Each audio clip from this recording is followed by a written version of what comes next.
Cuando negocia con Irán, señor presidente, ¿hasta qué punto la situación económica de los estadounidenses le motiva a cerrar el acuerdo? Ni un poco. Lo único que importa cuando hablo de Irán es que no pueden tener un arma nuclear. No pienso en la situación económica de los estadounidenses. No pienso en nadie. Solo pienso en una cosa. No podemos permitir que Irán tenga un arma nuclear. Eso es todo. Es lo único que me motiva.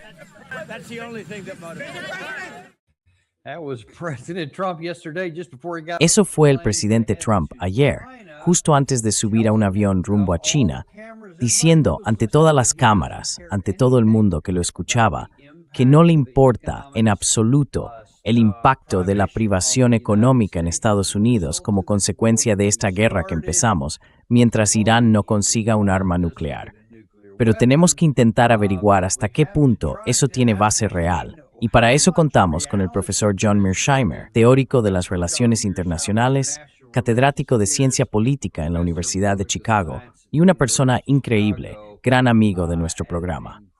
Ahora bien, la pregunta es, ¿no teníamos ya eso, digamos, en 2018? ¿No había entonces un camino para asegurarnos de que no tuvieran una bomba nuclear? Entonces, ¿no deberíamos preocuparnos un poco por la parte económica?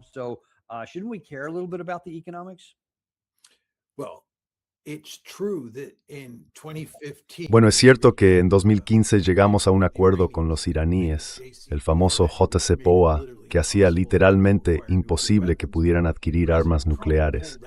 Y el presidente Trump se retiró del JCPOA en 2018. Y con eso, en la práctica, creó el problema que hoy intenta resolver, pero que no ha sido capaz de solucionar. En cuanto a la cuestión de que el tema nuclear sea el único que le preocupa, conviene recordar que al principio de la guerra una rendición total o rendición incondicional y un end total por parte de los iraníes.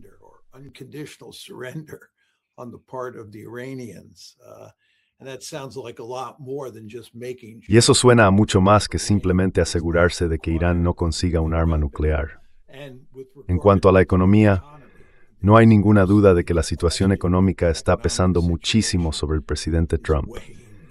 Sin duda, él entiende que la situación es mala y todos los indicadores apuntan a que solo va a empeorar. Y eso va a tener consecuencias muy serias para su presidencia y para el Partido Republicano en las elecciones de mitad de mandato. Así que está haciendo todo lo posible por resolver esta guerra y adelantarse a esos problemas económicos antes de que se agraven.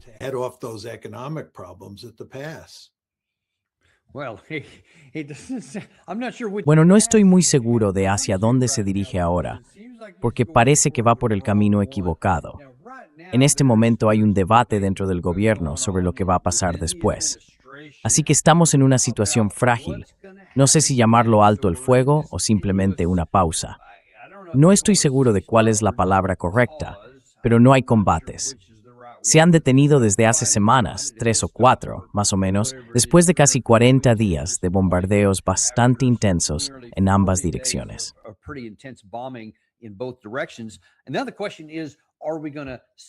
Y ahora la pregunta es, ¿vamos a intentar alcanzar algún tipo de acuerdo político? ¿Vamos a intensificar y volver a una guerra abierta? ¿O simplemente vamos a declarar la victoria y marcharnos? Esas parecen ser las 3 posibilidades aquí. Yo diría que la diplomacia probablemente es la menos probable. En realidad, voy a hablar de la opción militar en un momento, pero me gustaría conocer tu opinión sobre cada una de ellas. Empecemos por el acuerdo negociado. ¿Ves alguna posibilidad de un acuerdo negociado real a corto plazo?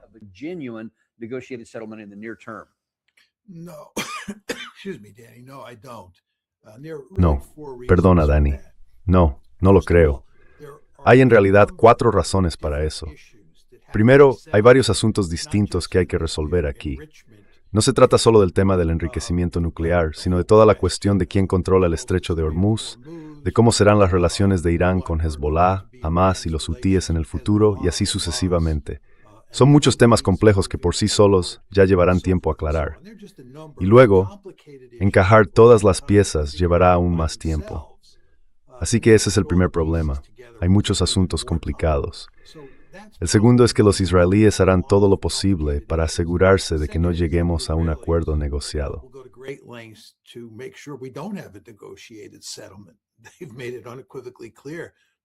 Han dejado absolutamente claro que quieren volver a los bombardeos. Tienen un poder enorme con Estados Unidos, en gran parte por la fuerza del lobby dentro del propio país. El tercer punto es que hay confianza cero por parte de Irán. Los iraníes simplemente no confían en nosotros. Y eso hace que sea muy difícil, en una situación tan compleja como esta, llegar a algún tipo de acuerdo.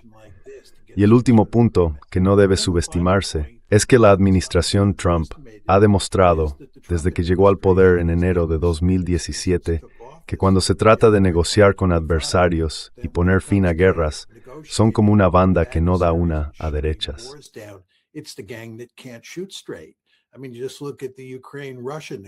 Quiero decir, basta con mirar las negociaciones entre Ucrania y Rusia. Hicieron un completo desastre con esas negociaciones. Mira sus intentos de poner fin al genocidio y de lograr algún tipo de acuerdo significativo en Gaza. También han hecho un desastre con eso. Y en cuanto a Irán, hay muy pocas razones para pensar que vayan a tener éxito allí. Estaban negociando con los iraníes el pasado junio, y antes de que pudiéramos acercarnos siquiera a un acuerdo, Estados Unidos e Israel atacaron Irán. Así que si miras nuestro historial, no hay motivos para el optimismo. Por eso diría que por estas 4 razones distintas, es muy poco probable un acuerdo negociado.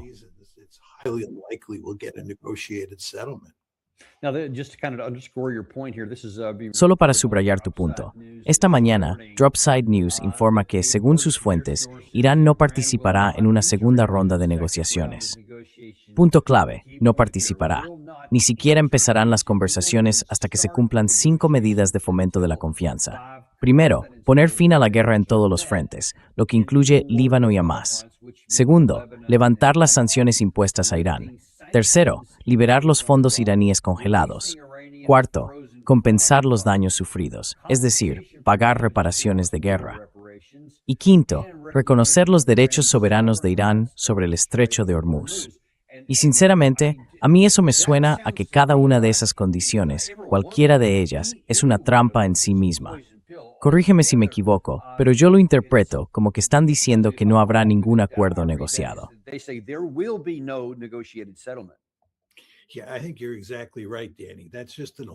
Sí, creo que tienes toda la razón, Danny. Eso es simplemente una ampliación de algunos de los temas que están sobre la mesa, y hay otros también. Pero déjame enfocarlo desde un ángulo un poco distinto.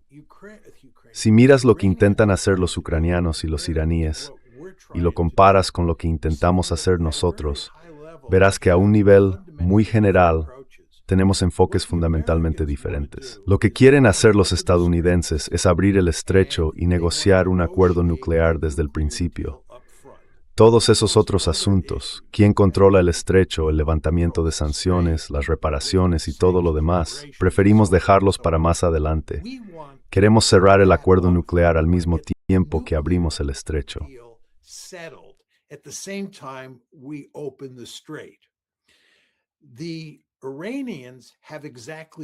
Los iraníes tienen exactamente el enfoque contrario. Quieren abrir el estrecho, pero quieren resolver todos esos asuntos primero y después pasar al tema nuclear. Desde el punto de vista estadounidense, eso no tiene sentido, porque si seguimos ese camino y resolvemos todos los demás asuntos antes del tema nuclear, perdemos nuestra capacidad de presión. Por eso queremos abordar primero la cuestión nuclear. Creemos que podríamos resolverla, porque la influencia que tenemos proviene precisamente de todos esos otros asuntos que quedarían pendientes. Pero, una vez más, los iraníes lo ven de una forma muy distinta. Así que a un nivel más general, las dos partes están afrontando estas negociaciones de maneras fundamentalmente diferentes. Y eso solo agrava el problema de intentar llegar a un acuerdo.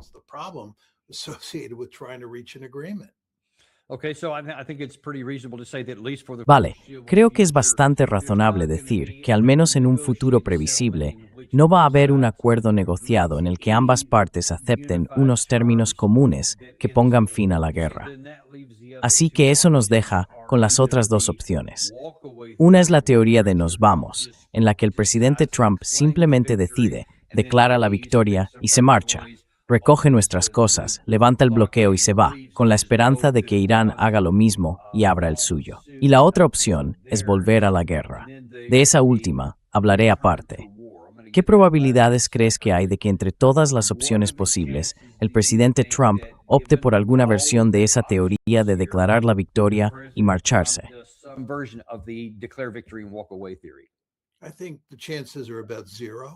Creo que las posibilidades son prácticamente nulas. Para empezar, el aparato de seguridad nacional de Estados Unidos es adicto a la guerra. Está profundamente comprometido con vigilar cada rincón del planeta. Y la idea de que nos retiremos de Oriente Medio desde el punto de vista de ese aparato de seguridad nacional es impensable. Y además de eso, está Israel y el lobby israelí. No van a permitir que nos marchemos. Una de las principales razones por las que estamos metidos hasta el cuello en problemas en Oriente Medio es precisamente por Israel y por el poder del lobby dentro de Estados Unidos. No hay nada que esté ocurriendo que vaya a cambiar eso. Así que no nos vamos a ir. Vamos a quedarnos allí para siempre.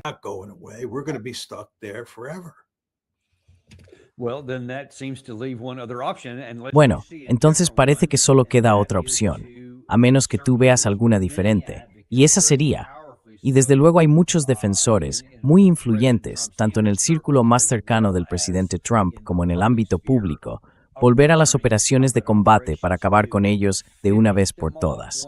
He oído esa expresión repetirse mucho entre ellos. Te hago dos preguntas sobre eso. La primera, ¿qué opinas de la eficacia de esa opción? Y la segunda, ¿hay algún ultimátum de esas tres que he mencionado?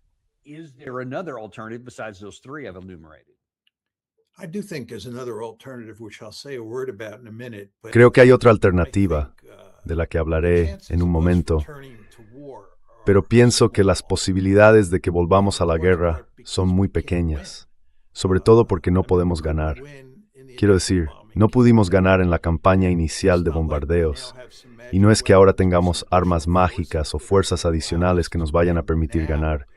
No veo cómo reiniciar la guerra o volver a la guerra aérea va a resolver nuestro problema. Como hemos comentado en el programa en muchas ocasiones, no solo no conseguimos poner a los iraníes de rodillas, sino que además ellos tienen la capacidad de responder y pueden hacerlo de formas que causarían un gran daño a la economía internacional. Así que volver a empezar la guerra simplemente no tiene sentido.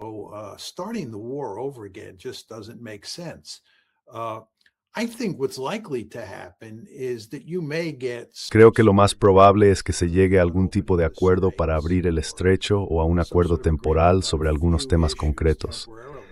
Pero lo que de verdad va a importar aquí es el estado de la economía internacional. Siempre he pensado que lo que ocurra en ese ámbito será el factor decisivo que llevará al presidente Trump a sentarse a negociar y le obligará a cerrar un acuerdo que reconozca que Irán ha ganado esta guerra. Estados Unidos no puede permitirse que esta situación se prolongue indefinidamente porque causará un enorme daño a la economía internacional. Y eso, por supuesto, incluye a la economía estadounidense. Así que en algún momento creo que el presidente Trump se verá obligado a llegar a un acuerdo, y ese acuerdo reflejará el hecho de que hemos perdido esta guerra, porque la hemos perdido.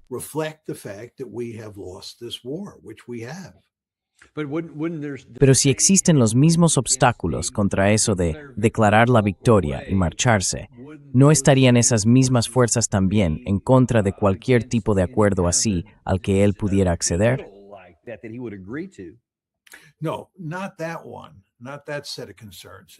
No ese conjunto de preocupaciones. Los obstáculos vendrían del hecho de que estamos tratando con muchos asuntos complicados que hay que resolver, y eso significa que llevaría tiempo alcanzar un acuerdo. Pero creo que la negociación avanzaría a un ritmo razonablemente rápido, en gran parte porque tendríamos un fuerte incentivo para poner fin a esto. Quiero decir, la pregunta que tienes que hacerte, Daniel, es si podemos permitir que esta guerra siga y siga desde un punto de vista económico, teniendo en cuenta lo que está haciendo a la economía internacional. Y ya sabes, cada semana la situación empeora. En algún momento creo que habrá que detenerla. Y pienso que haremos todo lo posible por ponerle fin más adelante. Si no, lo que tendrá será otro conflicto congelado, muy parecido al de Ucrania.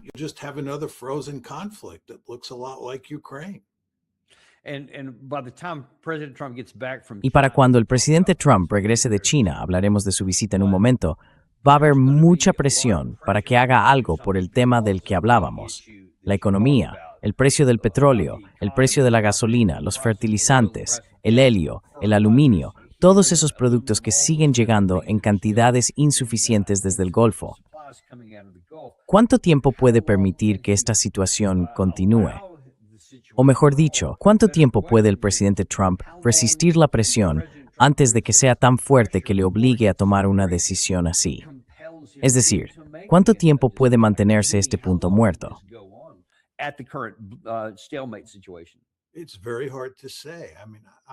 Es muy difícil decirlo. Quiero decir, ni siquiera creo que los mejores economistas puedan predecir cuánto tiempo puede durar esto. Es muy complicado saber con exactitud qué va a pasar con la economía internacional, y eso influye muchísimo a la hora de entender cuál puede ser el calendario. Pero creo que está bastante claro que si esto se prolonga hasta el otoño, las consecuencias para la economía mundial serían desastrosas. Ya se puede ver lo que está ocurriendo con la inflación en Estados Unidos, y creo que esto no ha hecho más que empezar. Pienso que todos los problemas que estamos viendo ahora se van a agravar con el tiempo, y que estaremos en una situación mucho peor al final del verano de lo que estamos hoy. Así que en algún momento, el presidente Trump va a tener que hacer algo al respecto. Y lo que haga exactamente está por ver.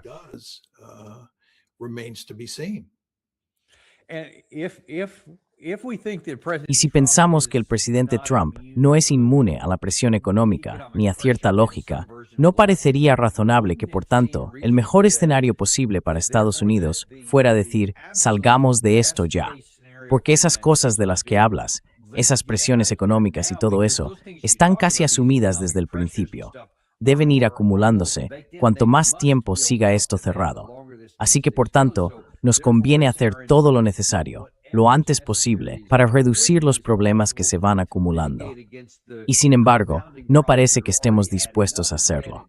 Así que, a mí me parece, y te lo pregunto directamente, si no estamos dispuestos a tomar esa decisión ahora, ¿por qué íbamos a tomarla más adelante?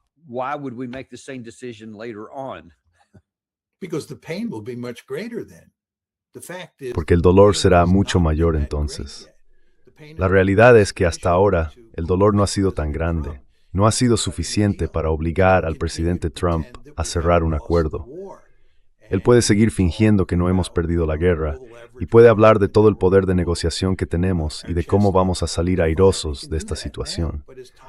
Puede hacerlo por ahora, pero con el paso del tiempo eso será cada vez más difícil. Lo vimos, creo, en el ensayo de Robert Kagan en la revista The Atlantic Monthly, que sirve un poco como indicador. Kagan, que es un neoconservador convencido y un gran defensor de la diplomacia de la fuerza, reconoce plenamente que hemos perdido la guerra con Irán, que ha sido una derrota catastrófica y que va a tener consecuencias muy negativas para nosotros en el futuro.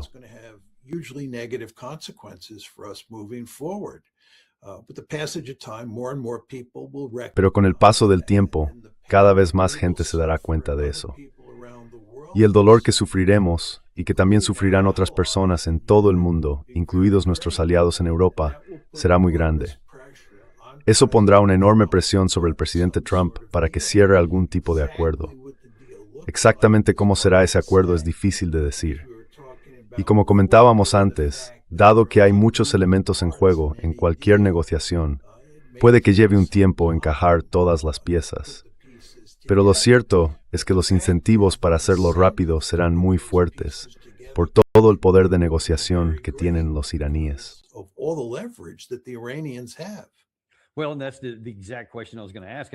Bueno, esa era justo la pregunta que iba a hacer.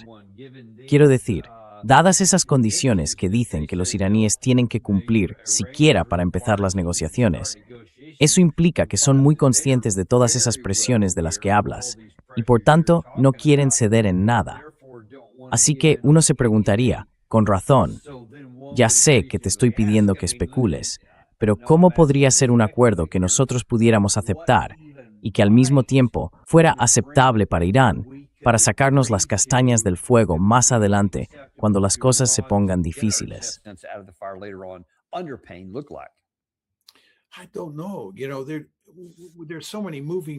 No lo sé. Verás, aquí hay muchos factores en juego. Por ejemplo, si Irán consiguiera que se levantaran todas las sanciones, obtuviera reparaciones y controlara el estrecho de Hormuz, quizá estaría dispuesto a cerrar un acuerdo sobre el tema nuclear que resultara muy atractivo para el presidente Trump y para los israelíes. Pero si no estamos dispuestos a ofrecerles un alivio significativo de las sanciones y tampoco a pagar reparaciones, podrían plantearse la cuestión nuclear de otra manera. Y en cuanto a las reparaciones, se podría argumentar que hay compensaciones entre ese aspecto de cualquier acuerdo y todo el asunto de un posible peaje en el estrecho.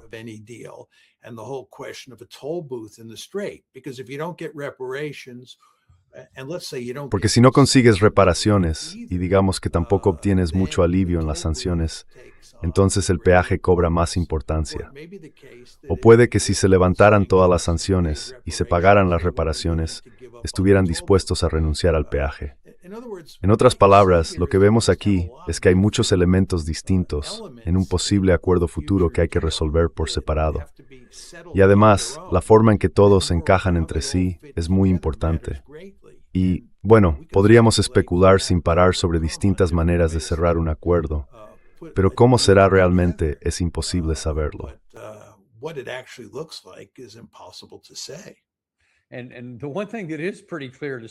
Lo que sí está bastante claro, desde nuestro punto de vista, es que esto va a ser feo. No va a haber un buen resultado. Solo habrá lo que logremos negociar en la mesa. Creo que eso se puede decir con bastante seguridad.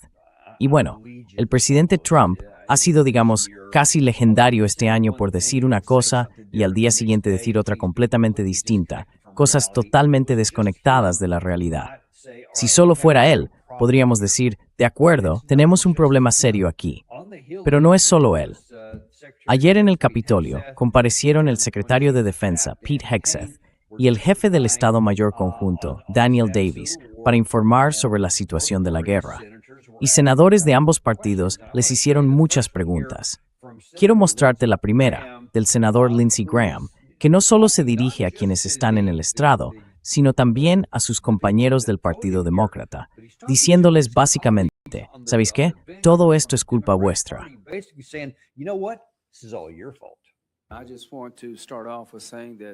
Solo quiero empezar diciendo que estas operaciones militares contra Irán han sido espectaculares. En cuestión de meses, hemos debilitado al mayor patrocinador estatal del terrorismo mucho más de lo que creía posible. Y probablemente aún quede más por venir. ¿Es posible que tengan un 60% de uranio altamente enriquecido sin haber hecho trampas antes? Sabemos que en todo lo que Irán ha emprendido, han mentido y han hecho trampas. La respuesta es no. Todo lo que hicieron Obama y Biden estaba pensado para mantenerlo como un programa nuclear civil. No hay manera, ni de lejos, de que puedan tener un 60% de uranio altamente enriquecido sin hacer trampas. Así que todo lo que hicisteis fracasó. ¿Y ahora queréis criticar? Fracasasteis. Permitisteis que Irán se convirtiera en una nación al borde de ser nuclear. Todo lo que hicisteis fracasó. Misiles, Diego García. Lanzaron misiles contra Diego García, General Davis, los iraníes. Sí, señor. Dispararon a unos cuantos. Según los protocolos que teníamos establecidos, ¿se suponía podían hacer eso? Sin revisar los detalles, creo que la respuesta es no. No, no lo estaban. Ya hallaste. No lograste evitar que Irán se convirtiera en una nación al borde de tener armas nucleares. No lograste impedir que Irán tuviera misiles capaces de recorrer miles de kilómetros. ¿Por qué deberíamos escucharte?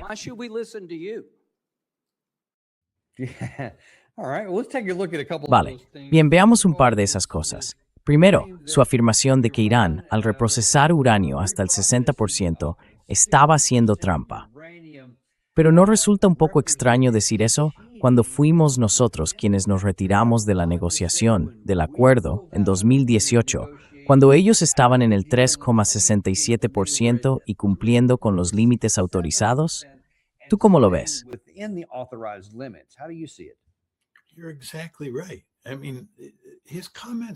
Tienes toda la razón. Sus comentarios son simplemente escandalosos.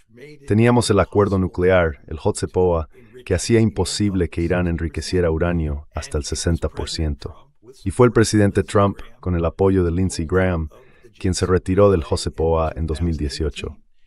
El resultado, con el tiempo, es que los iraníes han llegado a enriquecer hasta el 60%, y eso es perfectamente legal. No es hacer trampa. Si lo hubieran hecho dentro del marco del JCPOA, entonces sí, habría sido una violación del tratado. Pero fue el presidente Trump quien puso fin al acuerdo, no los iraníes. Y lo hizo con el apoyo total de Lindsey Graham. Así que la idea de que los iraníes están haciendo trampas y que la responsabilidad recae en la administración Biden o en la de Obama no es un argumento serio.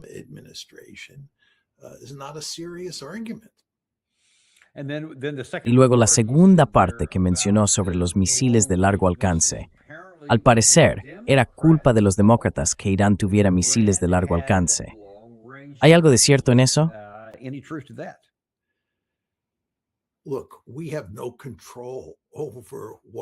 Mire, no tenemos ningún control sobre el tipo de misiles que tienen los iraníes. Le recordaría al senador Graham que Donald Trump fue presidente de Estados Unidos desde 2017 hasta 2021 y que durante esos años ellos ya estaban construyendo misiles de largo alcance, igual que lo han hecho durante los años de Biden. Esto no es responsabilidad ni de los demócratas ni de los republicanos, en realidad. El hecho es que prácticamente no tenemos ningún control sobre el tipo de misiles que fabrican los iraníes. El tema nuclear es otra cuestión. Abordamos el asunto del enriquecimiento con mucho cuidado y tuvimos resultados con el acuerdo nuclear, el JCPOA. No hay duda de eso. Conseguimos frenar su capacidad de enriquecer uranio, como usted ha señalado. Pero nuestra capacidad para impedir que desarrollen misiles es, en el mejor de los casos, nula. Exacto.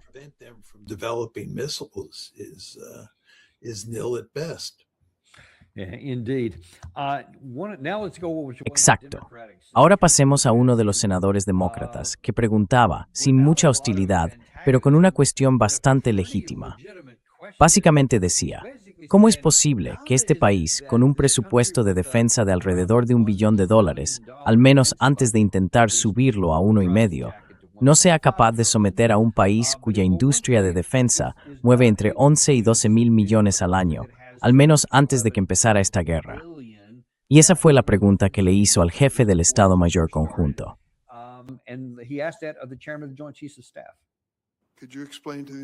¿Podría explicar al pueblo estadounidense por qué, después de la enorme inversión que hemos hecho en defensa nacional y el ejército, Irán, tras haber sido atacado por nosotros, sigue siendo capaz de bloquear el tráfico en el estrecho de Hormuz? Bueno, señor, la situación ahí fuera es compleja, con muchas embarcaciones pequeñas y otras capacidades distintas. Parte de esto tiene que ver con los traficantes comerciales.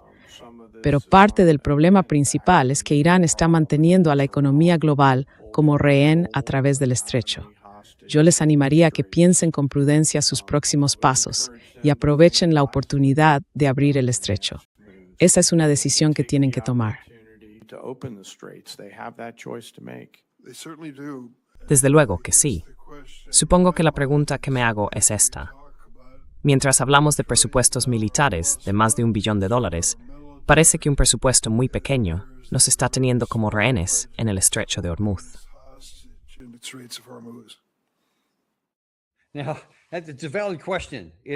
Es una pregunta válida. Si tenemos un presupuesto de $1 billón y ellos solo tienen 12 mil millones, ¿por qué no podemos obligarles a abrir el estrecho de Hormuz? Eso, por un lado. Y luego está toda esta idea de que nos tienen como rehenes, cuando en realidad sus acciones son una respuesta directa a que nosotros iniciamos una guerra ilegal y no autorizada. Curiosamente, eso no se mencionó en la conversación. Pero veamos la parte clave. ¿Qué opinas de que un país con un presupuesto de defensa de $1 billón, del tamaño del nuestro, con el ejército más poderoso de la historia del mundo, según el presidente Trump, no haya podido y siga sin poder abrir el estrecho de Hormuz por la fuerza.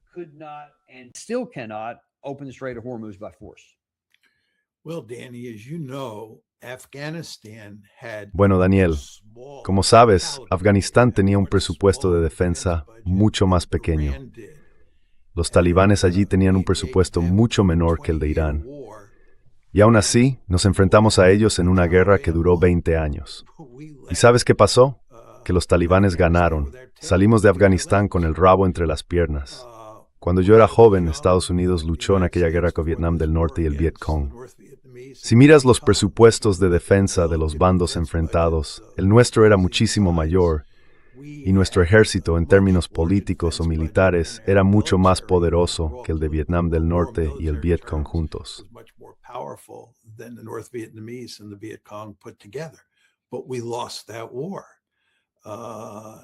Pero perdimos esa guerra. Y eso lo que demuestra es que no basta con fijarse en el poder militar bruto que tienen dos bandos al entrar en un conflicto para saber cuál será el resultado. Hay muchos otros factores que influyen. Como suele decirse ahora cuando se habla de la guerra con Irán, la geografía importa. Y aquí estamos hablando del estrecho de Hormuz. Cuando se trata de una guerra contra los talibanes, lo que importa es el tipo de guerra que estás librando. No es, ya sabes, como la Wehrmacht enfrentándose al ejército estadounidense en Europa Occidental en 1944 o 45. Es un tipo de guerra completamente distinto.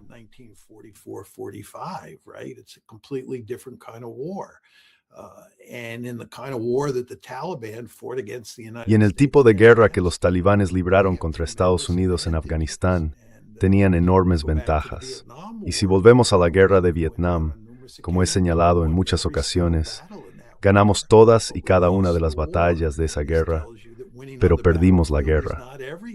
Y eso demuestra que ganar en el campo de batalla no lo es todo, incluso cuando te enfrentas al enemigo, como hicimos durante la guerra de Vietnam. Así que fijarse solo en el equilibrio bruto del poder militar entre los dos bandos te dice muy poco.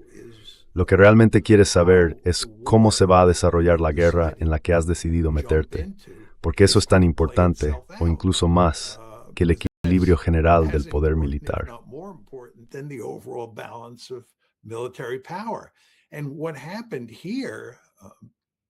Y lo que pasó aquí, en la guerra con Irán, fue que el presidente Trump, de forma bastante imprudente, empezó una guerra basada en la idea de que podíamos usar el poder aéreo de manera independiente para lograr una victoria rápida y decisiva sobre los iraníes.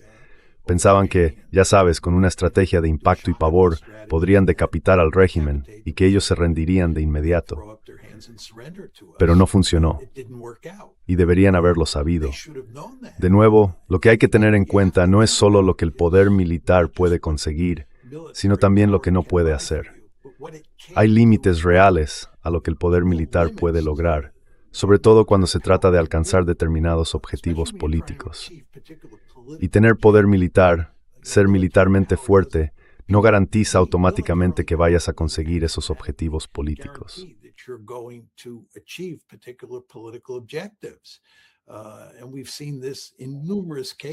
Y esto lo hemos visto en muchos casos a lo largo de los años.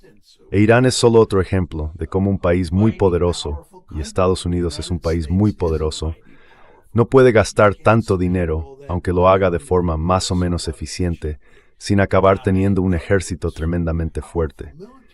Tenemos un ejército muy poderoso, mucho más que el iraní. Pero eso es solo el principio a la hora de intentar entender cómo podría desarrollarse una guerra entre ambos lados. Hay que pensar mucho más a fondo. No pensamos con la suficiente profundidad en cómo se desarrollaría la guerra, y ahora estamos pagando el precio.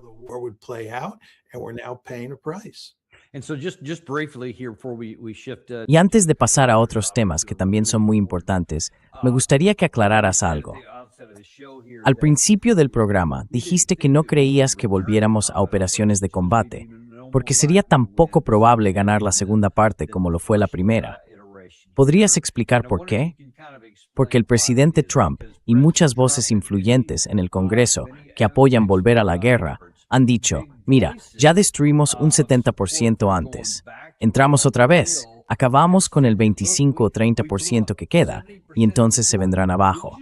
Pero tú dices que eso no pasaría. ¿Por qué?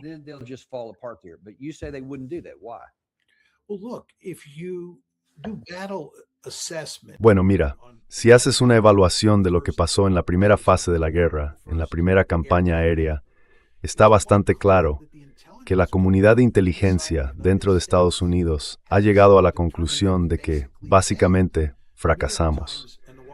El New York Times, el Washington Post y el Wall Street Journal han publicado artículos basados en conversaciones con gente de dentro de la comunidad de inteligencia estadounidense, sobre su evaluación de la batalla o su evaluación del campo de batalla, de lo que ocurrió en la campaña aérea.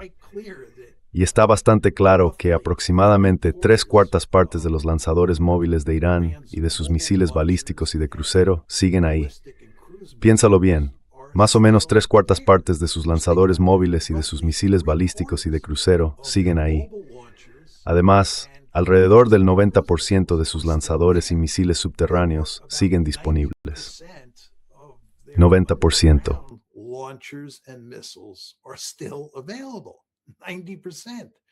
Furthermore, it appears from Además, según las evaluaciones de la comunidad de inteligencia, 30 de los 33 emplazamientos de misiles que los iraníes tienen a lo largo de la costa en el estrecho de Hormuz siguen intactos.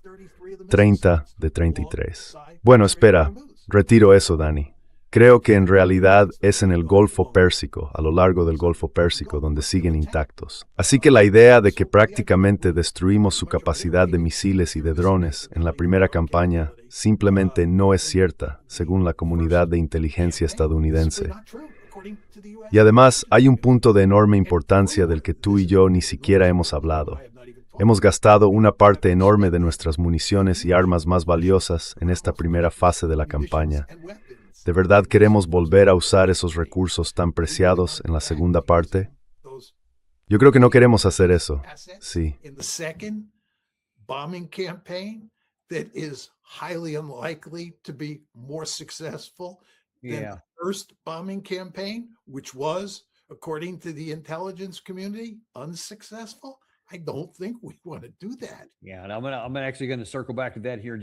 Voy a volver sobre ese tema en un momento, porque tiene implicaciones que van más allá de esta guerra. Pero antes, quiero cambiar de tema. Sé que es un asunto que conoces bien y tiene que ver con los problemas en China. El presidente Trump está ahora mismo en China con Xi Jinping y están llevando a cabo varias actividades. Trump se ha llevado con él a un buen número de líderes empresariales, así que parece centrarse más en los negocios allí y no tanto en la guerra con Irán. La pregunta es, ¿cuál crees que va a ser el objetivo del presidente Trump en todo esto? ¿Y cuál será el de Xi Jinping?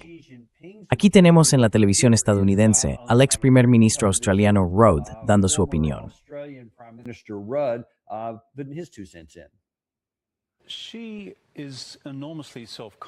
Xi tiene una enorme confianza en sí mismo.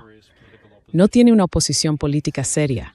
Cree que está en una posición bastante sólida, sobre todo por lo que ha hecho recientemente con la tecnología y los avances dentro de China.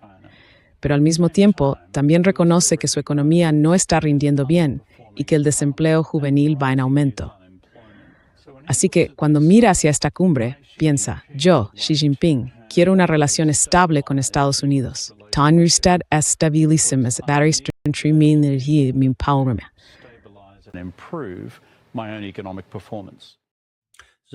Entonces, si eso es lo que necesita Xi Jinping, ¿qué necesita el presidente Trump? Y alguno de los dos conseguirá lo que necesita.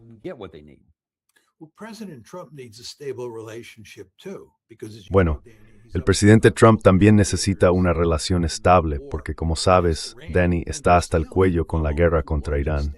Y seguimos muy implicados en gran medida en la guerra entre Rusia y Ucrania. Lo último que necesita el presidente Trump ahora es una crisis en Asia Oriental.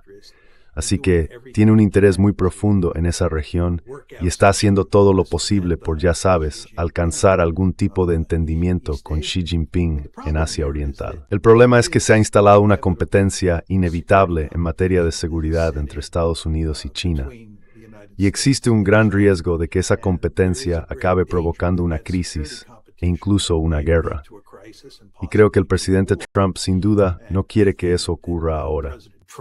Definitely does not want that to happen now. That's not to say he ever wants it to happen, but he definitely does not want. Eso no quiere decir que él quiera que ocurra, pero desde luego no quiere problemas en Asia Oriental ahora mismo.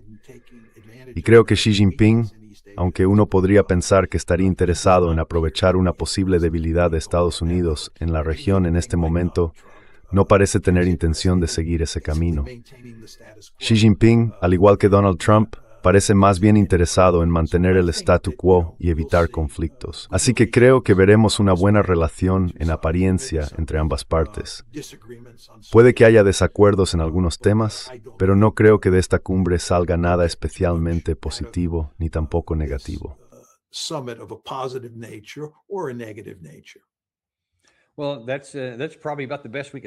Bueno, probablemente eso sea lo mejor que podíamos esperar, en este caso por ahora. Así que parece que habrá mucho protocolo, mucha ceremonia, y luego, en realidad, no habrá mucha diferencia entre antes de irnos y cuando volvamos a casa. Sin embargo, no es así en el caso de Rusia y Ucrania. Has mencionado esa guerra hace un momento. Ha habido algunos acontecimientos recientes de los que quiero hablar. La lucha táctica, en realidad, durante la primera parte de este año, quedó un poco en segundo plano. En parte fue porque desapareció de los titulares con nuestra guerra contra Irán, pero no fue solo por eso, sino también porque no ha habido muchos movimientos en las líneas del frente.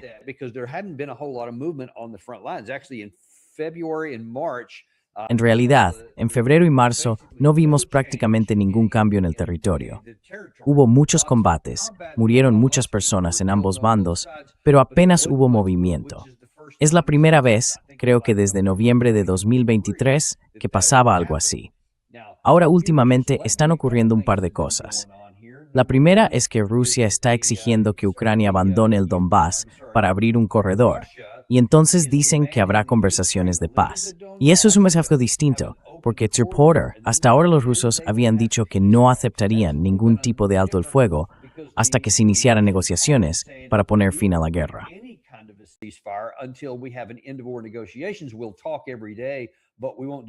Hablaremos todos los días, pero no habrá un alto el fuego. Ahora dicen, mirad, si os vais del Donbass, y al parecer, de las 4 zonas que los rusos anexionaron en 2022, entonces dicen habrá un alto el fuego y una negociación a largo plazo, porque creen que llevará tiempo. Pero Zelensky dice que no, que eso no es buena idea, que no lo va a hacer. De hecho, lleva tiempo diciendo lo mismo. Fijaos, esto está fechado el 30 de abril. Rechaza cualquier exigencia rusa de rendir nada. No va a ceder ningún territorio. Y hoy, creo que ha sido hoy, Peskov volvió a emitir ese mismo comunicado.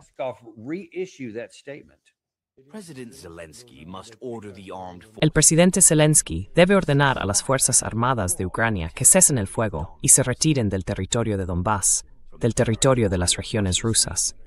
En ese momento comenzará el alto el fuego, y las partes podrán entablar negociaciones con calma.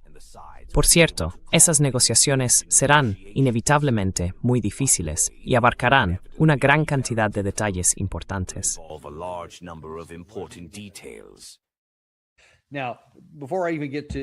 Antes de entrar en la parte de Ucrania o en cómo lo ve Europa, ¿qué opinas del hecho de que el Kremlin diga, oye, estamos dispuestos a un alto el fuego ahora, pero solo si hay una concesión bastante importante por parte de Ucrania, como una retirada de la zona del Donbass? ¿Qué te parece este cambio?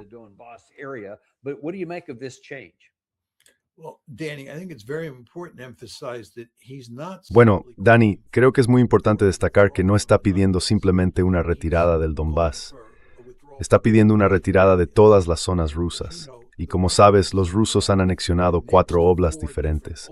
2 de ellos están en el Donbass y los otros 2 no.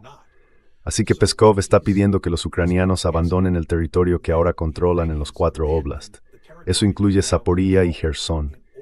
Y no creo que eso vaya a ocurrir. Pero supongamos que sí ocurre. No me sorprendería que entonces los rusos estuvieran dispuestos a aceptar un alto el fuego. Y creo que hay 2 razones para ello. La primera es que habrían alcanzado su objetivo principal, controlar los 4 oblasts, o controlar todo el territorio de los 4 oblasts que han anexionado, que es lo que llevan diciendo desde hace tiempo que es su objetivo principal en este conflicto, al menos en términos de territorio, ¿verdad?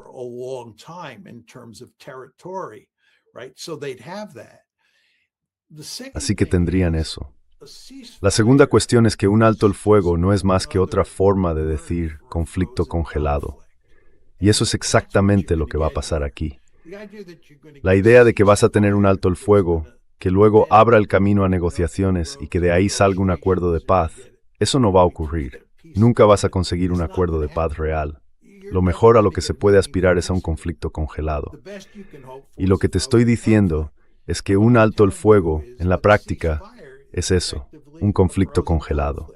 Así que lo que creo que los rusos, y aquí hablo de Peskov y de Putin, le están diciendo a los ucranianos es: dadnos todo ese territorio que hemos anexionado, buena parte del cual controlamos ahora, y que vosotros, los ucranianos, también controláis, simplemente abandonadlo. Y entonces tendremos un alto el fuego, que será ese conflicto congelado.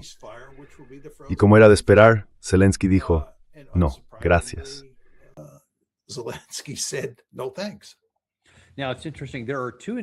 Es interesante. Hay 2 interpretaciones sobre por qué se ha producido esa pausa táctica, o al menos esa falta de avance por parte de los rusos. Te voy a mostrar las 2 versiones. Veremos cuál te parece más acertada. Primero, el general Ben Hodges lo analiza desde el punto de vista de Ucrania.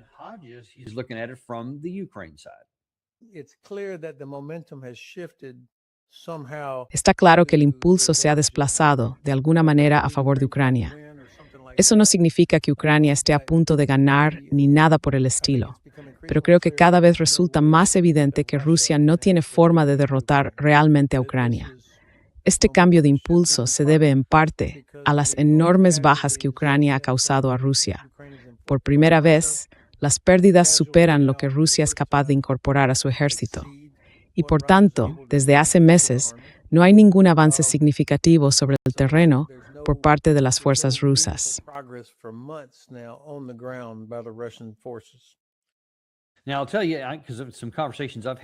Mira, te diré algo. Por algunas conversaciones que he tenido aquí en Washington en los últimos días, hay un consenso general. La mayoría de la gente, incluso los que están en el campo más prudente, creen que Rusia ha perdido su impulso y que no ha logrado conquistar Ucrania. Y como dijo el general Hodges aquí, no pueden hacerlo. No lo han hecho porque sencillamente no pueden. Así que, antes de contarte la otra parte de la opinión, ¿qué piensas tú del general Hodges y de esta visión predominante aquí en Washington?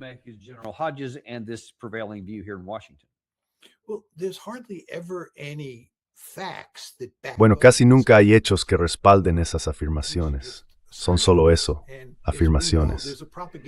Y como sabemos, hay una guerra de propaganda que se libra además de la guerra real en el campo de batalla.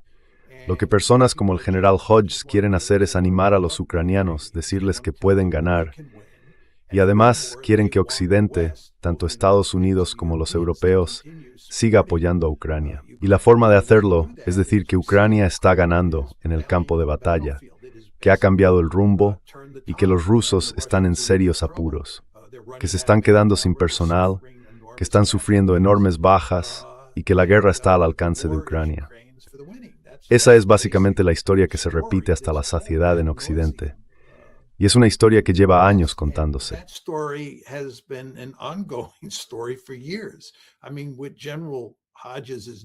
Quiero decir, lo que el general Hodges está diciendo ahora es una historia que podríamos haber escuchado hace un año, hace 2 o incluso hace 3. Occidente repite constantemente esa historia. Yo sigo la guerra con bastante atención y no me la creo.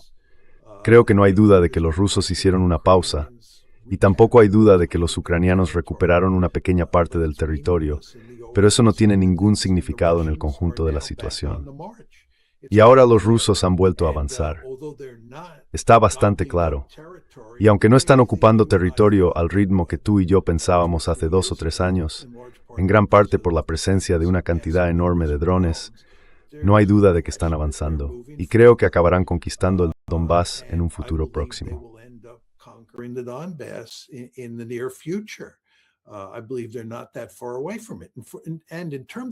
Creo que no están tan lejos de conseguirlo. Y en cuanto al número de bajas, apostaría mucho dinero a que las bajas del lado ucraniano son muy superiores a las del lado ruso. Nunca oímos nada sobre cómo son realmente las bajas ucranianas. ¿Por qué pasa eso? ¿Por qué los ucranianos, que podrían decirnos fácilmente cuáles son sus cifras, no dicen prácticamente nada? Yo creo que la razón por la que no lo cuentan es que si conociéramos las cifras reales que manejan, nos horrorizaría el número de ucranianos que han muerto. Pero además, supongamos que los rusos apenas conquistan más territorio y que al final de este año se alcanza un alto el fuego. Supongamos simplemente que eso ocurre.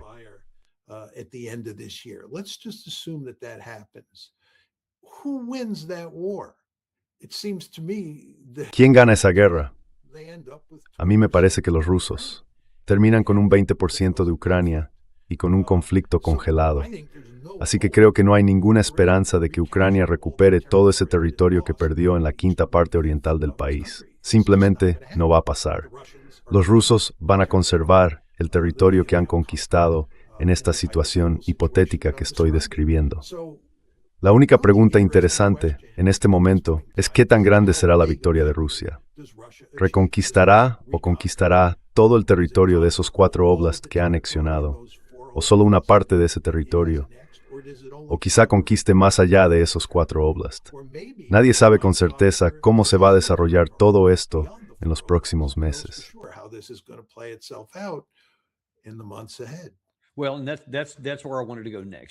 Bueno, justo ahí es donde quería ir ahora. Esa es más o menos la visión desde Washington, desde Kiev, desde el mundo occidental, que esto es algo en lo que estamos desgastando a Rusia, y la idea implícita es que de algún modo podremos recuperarlo, que en el futuro las cosas tendrán que avanzar. Pero hay otra interpretación sobre por qué hemos visto esta desaceleración en el avance ruso, y es que Rusia se está preparando para algo mucho, mucho mayor, y lleva acumulando armas y munición desde hace bastante tiempo.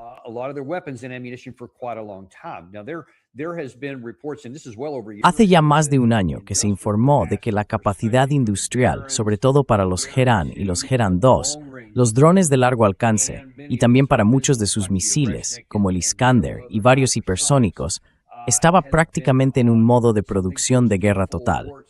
En aquel momento, se hablaba de unos 800 a 1000 drones al año. Y sin embargo, salvo lo de anoche, porque anoche hubo otro gran ataque, uno de los más intensos, creo que se usaron unos 800 drones por parte de Rusia contra Ucrania. Pero ahora la cifra es mayor.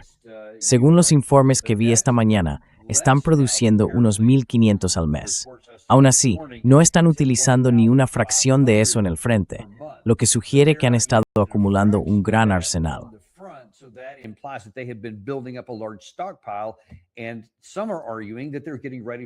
Algunos están diciendo que se están preparando para una ofensiva de verano de un tipo que no se ha visto en toda esta guerra por parte de Rusia desde la invasión inicial, en febrero de 2022, y que ahora podrían intentar romper las líneas defensivas y posiblemente capturar más territorio.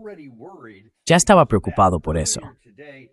Hoy, más temprano me enviaste algo de uno de nuestros amigos, Glenn Deason, que ha estado en nuestro programa varias veces y es un gran podcaster y profesor en Europa. Pero en esta ocasión tenía como invitado al señor Karaganov, que antes era una figura algo marginal dentro del ámbito ruso, muy progresista. Sin embargo, según esto, ahora está más cerca de la corriente principal y sus opiniones actuales son realmente inquietantes.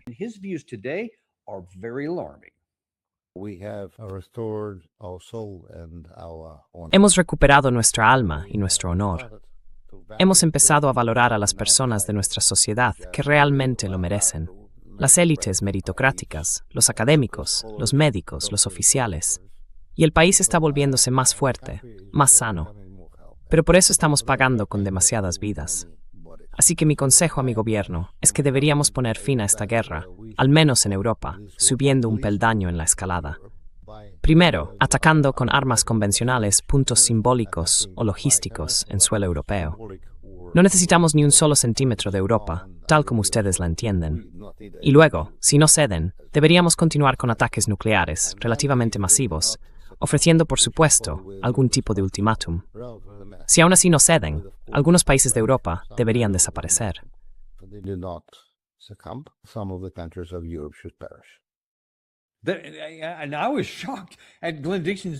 Me quedé en shock. Y Glenn Dixon escuchó eso como si le estuvieran contando el resultado de un partido de béisbol de anoche. Pero ahí estaba Karaganov diciendo que, bueno, ahora deberíamos lanzar misiles para atacar objetivos simbólicos o militares en países de la OTAN. Y que si no ceden, habría que escalar hasta, según sus palabras, ataques nucleares masivos. Y al parecer, según él, esa postura ya no es marginal, sino que se está convirtiendo en una opinión mayoritaria en Rusia. ¿Crees que hay algo de cierto en eso? ¿Y es siquiera posible que Rusia pudiera usar armas nucleares, no como respuesta, sino como una medida preventiva?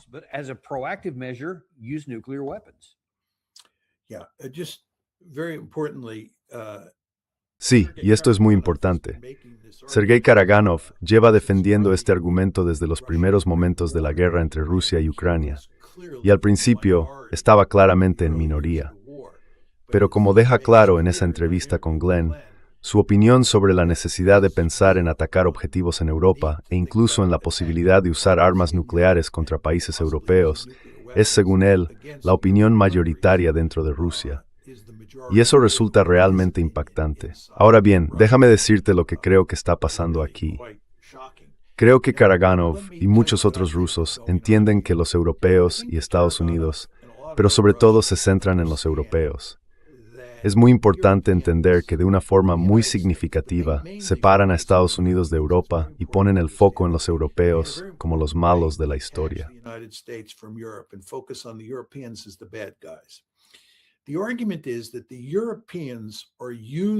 El argumento es que los europeos están utilizando a Ucrania como un ariete contra Rusia. Le están proporcionando todo tipo de armamento, especialmente drones. Y también le están dando información de inteligencia que les permite, primero, frenar a los rusos en el campo de batalla o hacer que les resulte muy costoso ganar combates. Y segundo, los europeos están ayudando a los ucranianos a atacar objetivos dentro de Rusia. De hecho, si uno observa lo que está ocurriendo, según la visión de Karaganov, los rusos están sufriendo cada vez más bajas, porque los europeos están dando a los ucranianos cada vez más apoyo. Les están proporcionando mejor inteligencia, mejores drones, y así sucesivamente.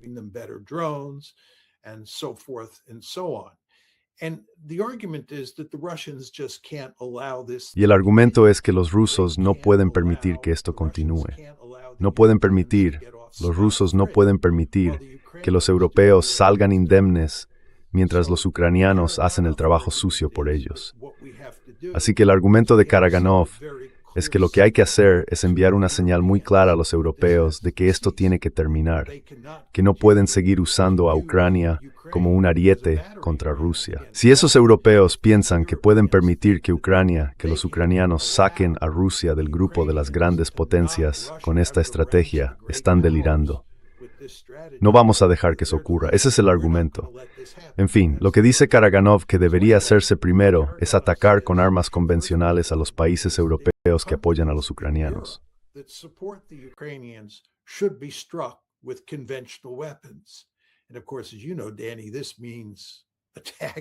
Y por supuesto, como sabes, Daniel, eso significa atacar a países que forman parte de la OTAN. Y el argumento de Karaganov, y él insiste en que mucha gente dentro de Rusia básicamente está de acuerdo con él, es que si las armas convencionales no son suficientes, entonces habría que recurrir a un uso limitado de armas nucleares.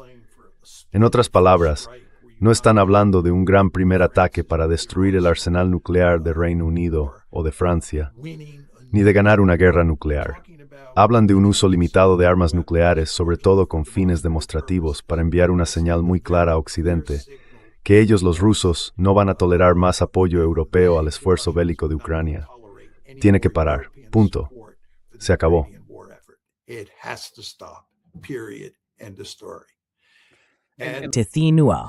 No, iba a pasártelo a ti. Sí, vamos a echar un vistazo a algunos medios. Ese es Karaganov, ¿verdad? Antes se le consideraba alguien con una visión extremista, pero ahora está entrando en la corriente principal. Aquí tenemos un par de cosas de las noticias de hoy en Rusia. Primero, las grandes potencias están entrando en juego. Se menciona una dirección inesperada de enfrentamiento entre la Federación Rusa y la OTAN, concretamente en Europa. Si seguimos leyendo, algunas declaraciones dicen que Rumanía debería prepararse con antelación para una posible confrontación militar entre la OTAN y Rusia, concentrando sus esfuerzos en la defensa del llamado corredor de Foxani.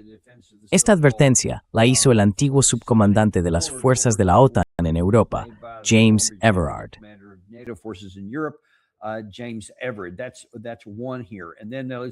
Aquí tenemos uno. Y luego veamos algunos de los otros del lado ruso, concretamente de RIA Novosti, que también ha publicado algo hoy. Dicen que Moscú permitió que Occidente preparara una escenificación sangrienta en Ucrania, como mencionabas. Y si miras los detalles, Moscú no descarta que Occidente esté preparando una escenificación sangrienta en Ucrania. Luego continúa hablando de cómo podrían estar preparándose para hacer más cosas allí.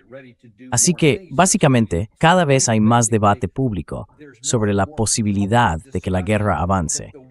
Porque también puedo decirte por varias fuentes dentro de Rusia que ha habido muchas quejas.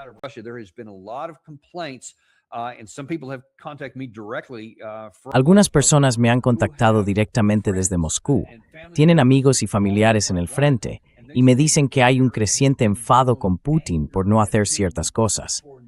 Dicen que básicamente los están reteniendo con una correa, obligándolos a avanzar poco a poco y sin permitir que esto progrese de verdad. Y se preguntan, ¿dónde está el plan aquí?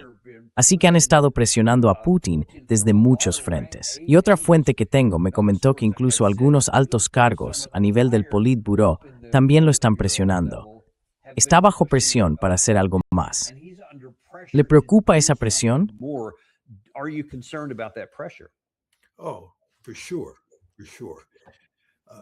Sí, claro. Claro que sí. Y esta presión sobre Putin lleva ya bastante tiempo. Lo hemos comentado antes. Pero quiero hacer dos puntos que, en mi opinión, son muy importantes, Dani.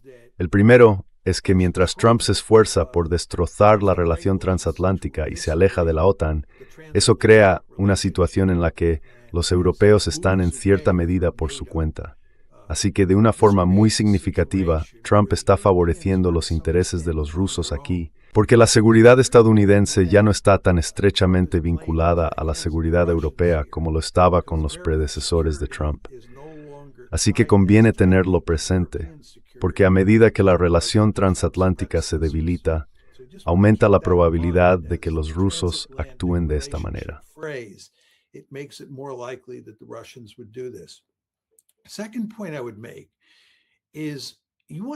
El segundo punto que quiero destacar es que hay que recordar que durante el transcurso de la guerra en Ucrania, Occidente apoyó una invasión ucraniana en la madre Rusia, la ofensiva de Kursk, a finales del verano de 2024. Es decir, los ucranianos, con apoyo de Estados Unidos y del Reino Unido, invadieron la madre Rusia. Eso era impensable durante la Guerra Fría. Impensable. Además, como bien sabéis, los ucranianos, con ayuda de Estados Unidos y del Reino Unido, atacaron uno de los pilares de la tríada nuclear estratégica de Rusia. Atacaron la fuerza de bombarderos, que es una de las tres patas de esa tríada nuclear. Y de nuevo, eso era impensable durante la Guerra Fría.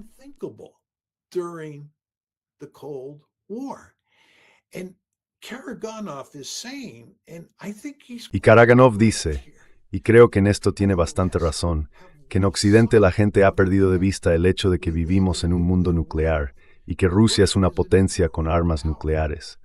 No puedes hacerle a Rusia lo que te dé la gana y pensar que no va a pasar nada. El argumento de Karaganov es que Putin y otros no han sabido transmitir ese mensaje a Occidente de forma clara y contundente. Y como resultado, Occidente, y aquí se refiere sobre todo a los europeos, como ya he dicho antes, cree que puede golpear a los rusos y salir impune. Y en ese sentido creo que Karaganov tiene razón.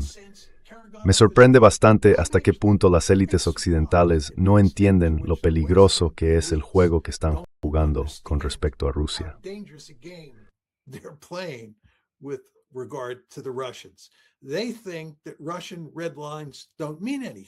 Ellos creen que las líneas rojas de Rusia no significan nada.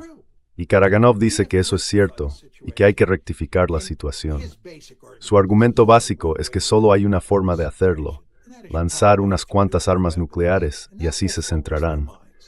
Se darán cuenta de que vivimos en un mundo nuclear y que en un mundo nuclear hay que comportarse de otra manera que en un mundo no nuclear. Creo que eso es lo que está pasando aquí.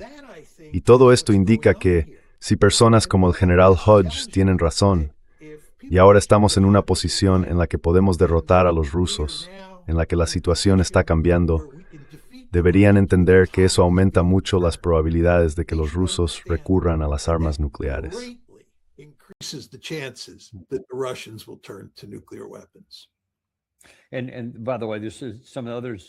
Y por cierto, esto es algo que también me han comentado otras personas. Muchos en Rusia creen de verdad que el pasado diciembre hubo un ataque contra Putin en su residencia. Dicen que fue un intento de asesinato por parte de Ucrania, mientras él, supuestamente, esperaba una llamada del presidente Trump. En Occidente, mucha gente ha puesto en duda esa historia, pero en realidad lo único que importa es lo que la gente en Rusia cree. Casi da igual lo que fuera cierto o no. Y, por lo visto, ese es uno de los temas entre los que acabas de mencionar que más los tiene movilizados en esa dirección. Sé que se te acaba el tiempo.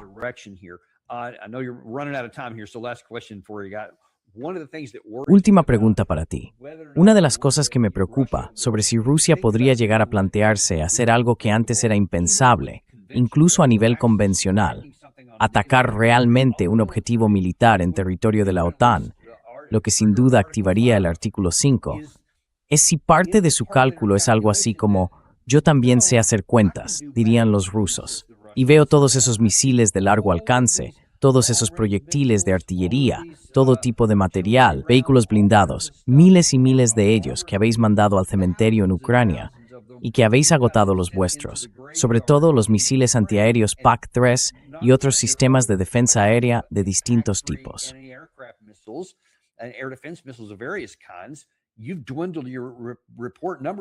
Has reducido tus cifras en los informes. Estados Unidos también ha reducido las suyas. Y ahora, como mencionabas al principio del programa, incluso las hemos reducido aún más en Europa. ¿Podría Rusia pensar que nuestra capacidad de defensa es mucho menor que antes? Mientras tanto, ellos llevan años utilizando su capacidad industrial para aumentar sus reservas de todo tipo de material. Y quizá eso les lleve a asumir un riesgo que de otro modo no habrían tomado.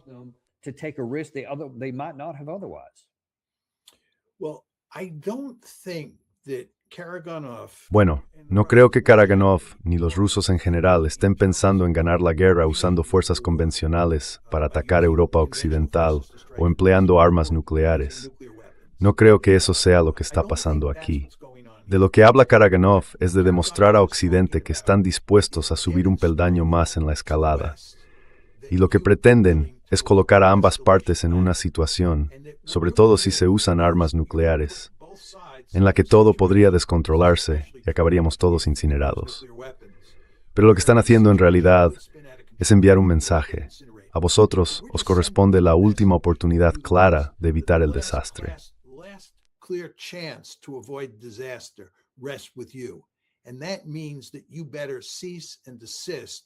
Y eso significa que más vale que dejen de pensar que pueden suministrar armas a los ucranianos o a Ucrania que les permitan derrotarnos en el campo de batalla. Así que tiene más un propósito demostrativo que uno orientado a ganar la guerra. No es eso en lo que están pensando aquí. Es, por cierto, la misma forma en que nosotros pensábamos en el uso de armas nucleares durante la Guerra Fría. Si el Pacto de Varsovia hubiera atacado en Alemania Occidental y la estuviera invadiendo, no pensábamos en usar armas nucleares como una forma de ganar la guerra.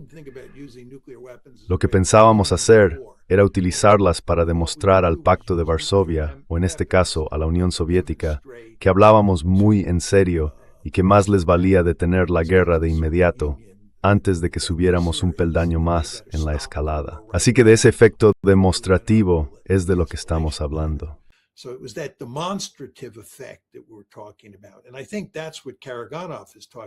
Y creo que eso es de lo que está hablando Karaganov. Aunque Karaganov dice que si el uso demostrativo de armas nucleares no funciona, entonces se sube un peldaño en la escalada. Y creo que él piensa que en algún momento Occidente se echará atrás porque nadie quiere ser incinerado. Esa es la lógica básica aquí. Una vez que alguien usa armas nucleares, diría Karaganov, una vez que se utilizan, todo el mundo entenderá lo peligrosa que es la situación y todos se retirarán, ¿verdad? Ya basta. No queremos ser incinerados. Así que los rusos solo tendrían que usar unas pocas armas nucleares para ponernos en esa posición. Esa es la lógica aquí. Espero de verdad que eso no ocurra. Quiero dejarlo muy claro, pero estoy intentando explicar lo más claramente posible lo que está pasando aquí.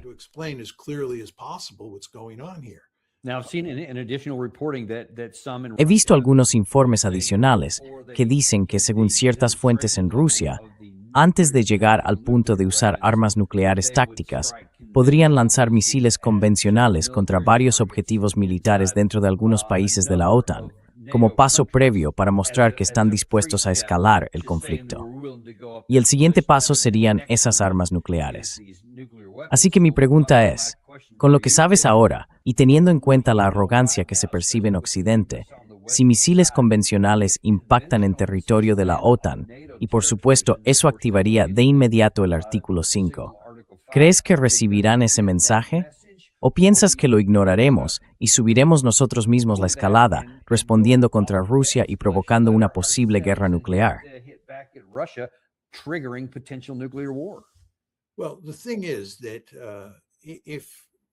Bueno, la cuestión es que si los rusos lanzaran misiles en un ataque convencional de carácter demostrativo contra, digamos, Polonia y Rumanía, no habría ninguna duda de que quedaría claro que el siguiente paso en esa escalada sería el uso de armas nucleares. Hay suficiente debate público sobre esto, y los propios rusos lo dejarían claro. Si fueran inteligentes, dirían que este es el primer paso. No es nuclear, pero quieren que entendamos que si esto no funciona, subirán el nivel hacia lo nuclear. Así que lo entenderíamos. Entonces la pregunta es, ¿qué hacemos? ¿Qué harías tú? ¿Qué haría yo? Nos atacan con armas convencionales y todos comprendemos la importancia de la garantía del artículo 5.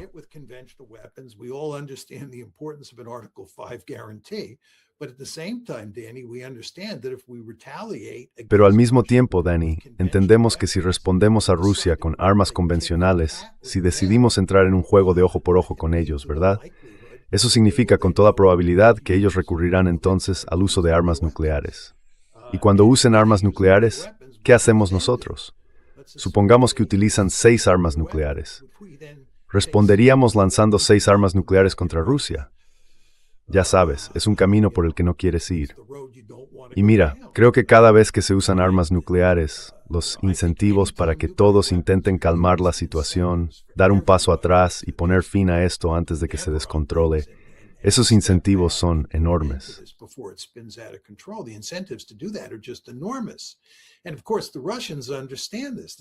Y por supuesto, los rusos lo entienden. Esa es la lógica que está detrás de la posición de Karaganov, ¿verdad?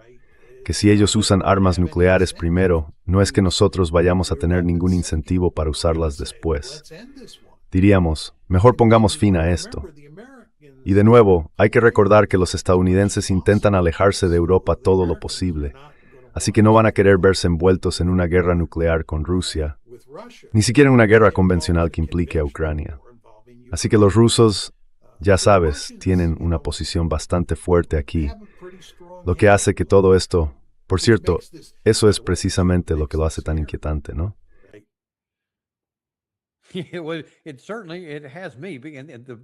Desde luego, a mí me preocupa. Lo que da miedo es la lógica que hay detrás. Dejemos la moral a un lado. Dejemos fuera lo que debería o no debería pasar. El hecho es que tienen esas cartas para jugar, y si tienen la voluntad de usarlas y de, perdón por el juego de palabras, jugar a la ruleta rusa y decir, estoy dispuesto a ir hasta el final, vas a ser tú quien dispare la siguiente bala. Eso es lo que me inquieta. Y dime si crees que me equivoco o no. Me preocupa que haya demasiada gente impulsiva en Occidente que diga, ¿cómo se atreven?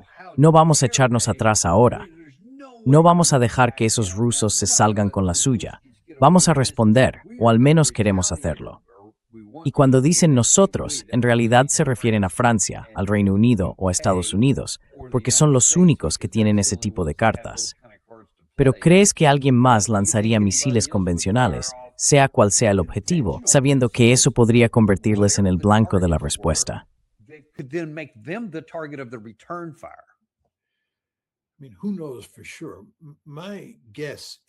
Quiero decir, ¿quién lo sabe con certeza? Mi impresión es que habrá muy poca gente en Occidente dispuesta a subir esa escalada, a decir, saquemos unas cuantas armas nucleares y golpeemos a la madre Rusia como respuesta. Creo que la amenaza de una escalada nuclear, que podría acabar en la aniquilación de todos nosotros, es lo bastante fuerte como para que casi todas las personas sensatas piensen en cómo desactivar la situación, no en cómo aumentarla. El problema al que te enfrentas aquí, Daniel, si estás jugando la carta de Occidente, es que no hay manera de ganar escalando. Quiero decir, no es que puedas usar las armas nucleares occidentales para subir en la escalada y lograr una victoria en una guerra nuclear. Exacto. Es muy importante entenderlas. Sí. Y bueno, para explicarlo un poco más, los rusos, como te decía, y no debemos perder esto de vista, no están usando esas armas nucleares para ganar la guerra. Eso es lo que dije antes. Las usan con fines demostrativos. Dicho en la famosa expresión de Thomas Schelling, lo que se busca es empujar a ambos bandos por una pendiente resbaladiza. Exacto, eso es lo que está ocurriendo aquí. Cuando hay un uso limitado de armas nucleares, en realidad estás empujando a los dos lados por esa pendiente. Y en el fondo, estás diciendo que no sabemos muy bien cómo funcionan las dinámicas de la escalada. Y es importante subrayar que, por suerte, nunca hemos tenido una guerra en la que participen dos estados que posean armas nucleares.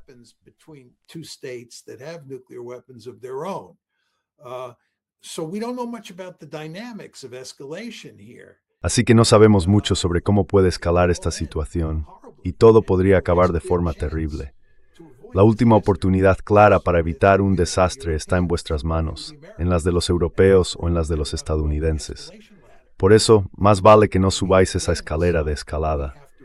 Y entonces decidimos que tenemos que llegar a algún tipo de acuerdo con los rusos sobre cómo poner fin a la guerra en Ucrania.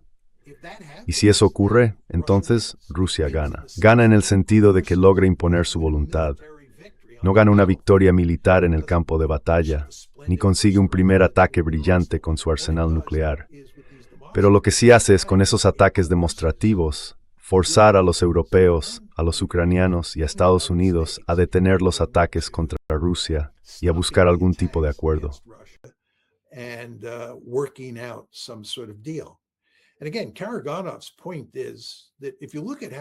Y de nuevo, el argumento de Karaganov es que, si uno observa cómo ha tratado Occidente la cuestión de la escalada contra Rusia desde que empezó esta guerra en febrero de 2022, resulta bastante sorprendente lo poco que les importan nuestras líneas rojas. Creen que pueden hacernos cosas que durante la Guerra Fría ninguno de los dos bandos habría soñado hacer al otro. Y como te decía, sin insistir demasiado en lo mismo, como alguien que creció en plena Guerra Fría y que en aquel momento prestó muchísima atención a estos temas, yo, al igual que Karaganov, estoy bastante sorprendido por lo despreocupados que son tantos en Occidente con la idea de atacar objetivos dentro de la madre Rusia, para empezar. Y en segundo lugar, por cómo hablan abiertamente de sacar a Rusia del grupo de las grandes potencias.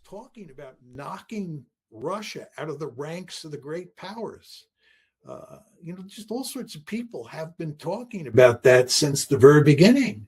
I think that was the Biden administration's principal goal when the war started. I think General Austin, who of course was then Secretary of Defense, made this point clear. We wanted to knock the Russians out of the ranks of the great powers, and we wanted to do it with sanctions, but also with the Ukrainians on the battlefield. And I said to myself at the time, you really want to think about this. This is a nuclear-armed country that cares about its survival, and you're talking about knocking it out of the ranks of the great powers, and you don't think that that might end up with a nuclear war? I don't know, but people were very cavalier. Again, that's Karagonov's point. Y parece que siguen ahí. ¿Tienes tiempo para una pregunta más o tienes que irte? Sé que ya nos hemos pasado del tiempo. Tengo tiempo para una pregunta más. Vale, hemos estado hablando en teoría, pero veamos si esto realmente llegara a ocurrir y lanzaran ese número limitado. Supongamos con suerte que fueran solo 3, o incluso solo 1 en algún lugar. ¿Qué pasaría en el territorio físico, allí donde lo lanzaran? Se podría suponer que sería un arma nuclear táctica, con una potencia explosiva limitada. Pero si eso ocurriera, ¿qué pasaría sobre el terreno? Y la mentalidad del país que lo hiciera. ¿Cómo se recuperaría de algo así?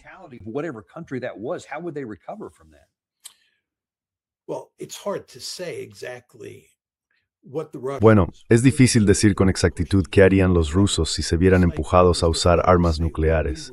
Igual que era difícil decir qué habríamos hecho nosotros durante la Guerra Fría si el Pacto de Varsovia hubiera invadido Alemania Occidental y hubiéramos decidido emplear armas nucleares.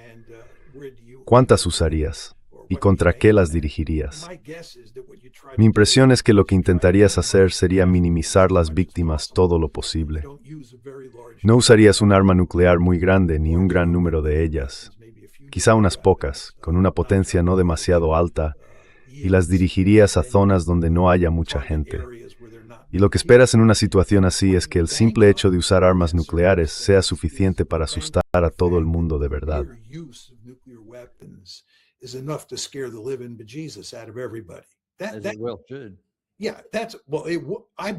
Como debería ser. Sí, bueno, yo creo que así sería. De nuevo, este es el argumento de Karaganov. Y por muy inquietante que resulte, tiene una lógica poderosa detrás. Y queremos reconocerlo, como sin duda haces tú también. Pero el simple hecho de que se hayan utilizado armas nucleares y de que los rusos hayan demostrado que están dispuestos a usarlas porque creen que su supervivencia está amenazada, eso ya es suficiente. Esa sería la lógica de lo que estoy contando. No hace falta atacar una gran ciudad ni lanzar un gran número de armas nucleares. Basta con usarlas. Solo eso ya sería suficiente para restablecer la isla, por así decirlo.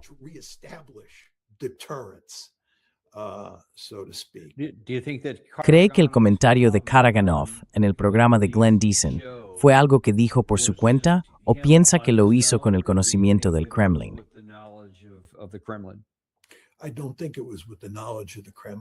No creo que fuera con el conocimiento del Kremlin. Creo que Karaganov es un estratega de primer nivel. Lleva mucho tiempo en esto. Es más o menos de mi generación. Le conocí durante la Guerra Fría y tiene mucha influencia, además de que suele decir exactamente lo que piensa. Es el tipo de persona que estoy seguro le diría a Putin que no está de acuerdo con él si realmente no lo está.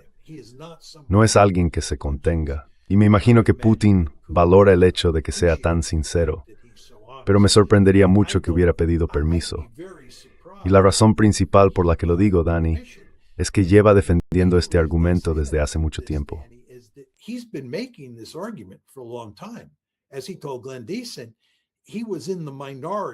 Como le dijo a Glenn Deason, al principio estaba en minoría. La mayoría pensaba que se equivocaba, que era simplemente una mala idea. Imagino que muchos rusos se quedaron sorprendidos con esa idea al principio. Pero con el paso del tiempo, cada vez más gente ha empezado a aceptar su argumento.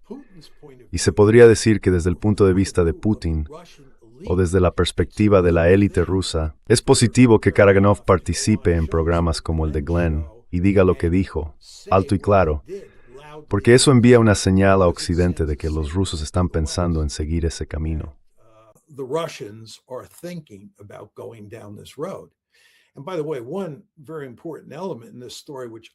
Y por cierto, hay un elemento muy importante en esta historia, que yo no he destacado, pero que tú sí has señalado con toda razón. Putin lleva mucho tiempo bajo una gran presión para mostrarse duro con Occidente. Mucha gente dentro de Rusia piensa que ha librado esta guerra como si fuera un gatito, que no ha sido lo bastante firme con Occidente. Y uno puede imaginar que ese mensaje le ha llegado a Putin. Ahora mismo hay mucha presión sobre él, desde fuera y también desde dentro de su propia cabeza, diciéndole que tiene que endurecerse. Y si eso es cierto, y yo diría que probablemente lo es, el mensaje de Karaganov sería un mensaje muy poderoso para él.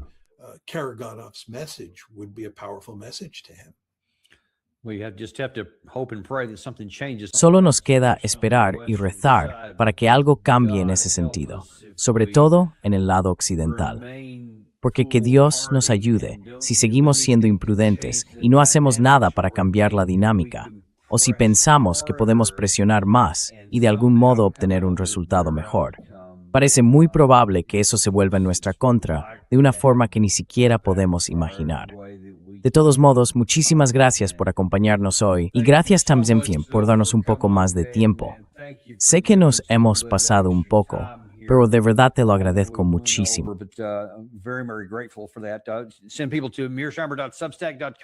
Entrad en mearsheimer.substack.com para seguir a John entre sus visitas, porque siempre tiene cosas muy interesantes que decir, como las que hemos comentado hoy. Un poco impactante, sí, pero es la verdad, y son temas de los que tenemos que ser conscientes antes de que se conviertan en una crisis. Así que gracias por venir.